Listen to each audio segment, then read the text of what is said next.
شهر رمضان الذي أنزل فيه القرآن هدى للناس وبينات من الهدى والفرقان۔ 8ویں ماہ مبارک رمضان، اس مختصر سی دعا میں بھی بندہ اپنے خدا کی بارگاہ میں چند چیزوں کا مطالبہ کر رہا ہے۔ یتیموں کے ساتھ مہربانی کرنا، دوسروں کو کھانا کھلانا، سلام کرنا، اچھے لوگوں سے دوستی اور ان کی ہم نشینی کی اختیار کرنا۔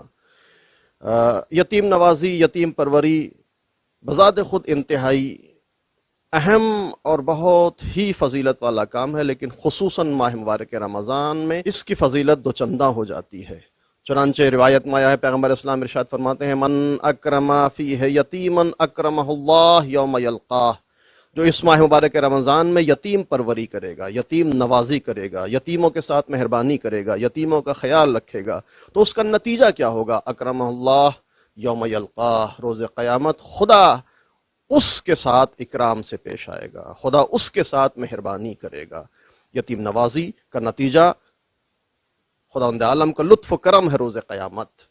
دوسرا جملہ بِاِطْعَامِ الطَّعَام، خدایا آج کے دن دوسروں کو کھانا کھلانے کی توفیق عطا فرما۔ کھانا کھلانا بھی بذات خود اچھا کام ہے، لیکن ماہ مبارک رمضان میں اس کی فضیلت میں بھی یتیم نوازی کی طرح اضافہ ہو جاتا ہے۔ پیغمبر ارشاد فرماتے ہیں، تصدقوا علی فقرائکم و مساکینکم، اس ماہ مبارک رمضان میں تمہاری ذمہ داری ہے کہ اپنے سماج کے غریبوں کا خیال رکھو، صدقہ دو، اپنے سماج، اپنے سوسائٹی، اپنے معاشرے کے پسماندہ افراد کا خیال رکھو۔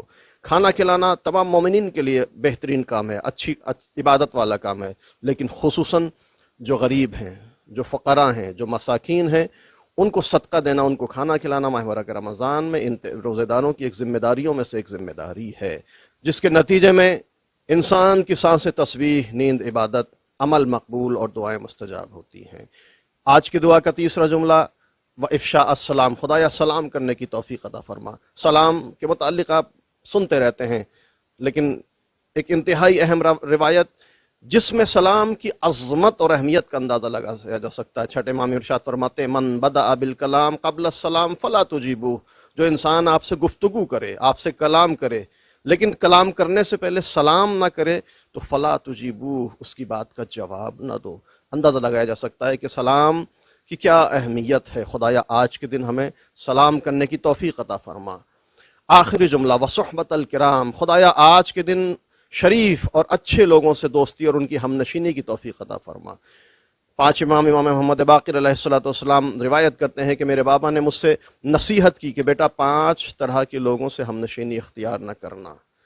انسان کوشش کرے کہ ہمیشہ اچھے لوگوں کی ہم نشینی اختیار کرے، اچھے لوگوں کے ساتھ اٹھے بیٹھے، اچھے لوگوں کی دوستی اختیار کرے، اس لیے اگر انسان کہ جیسے دوست ہوتے ہیں ایسے ہی اس کی زندگی پر اثر پڑتا ہے۔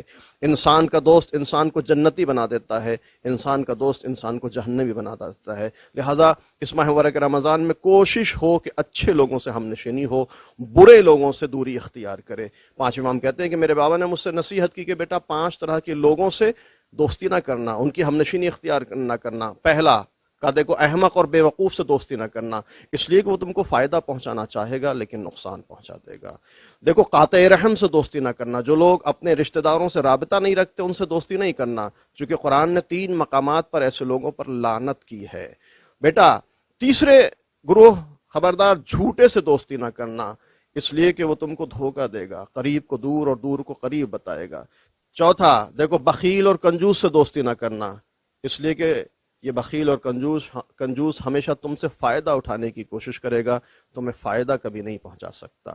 5واں دیکھو بیٹا، فاسق و فاجر اور گنہگار سے دوستی نہ کرنا، اس لیے کہ وہ خود گناہوں میں مبتلا ہوتا ہے، اور اگر تم نے اس کی ہم نشینی اختیار کی، تم نے اس کی دوستی اختیار کی، تو وہ تم کو بھی گناہوں میں مبتلا کر دے گا۔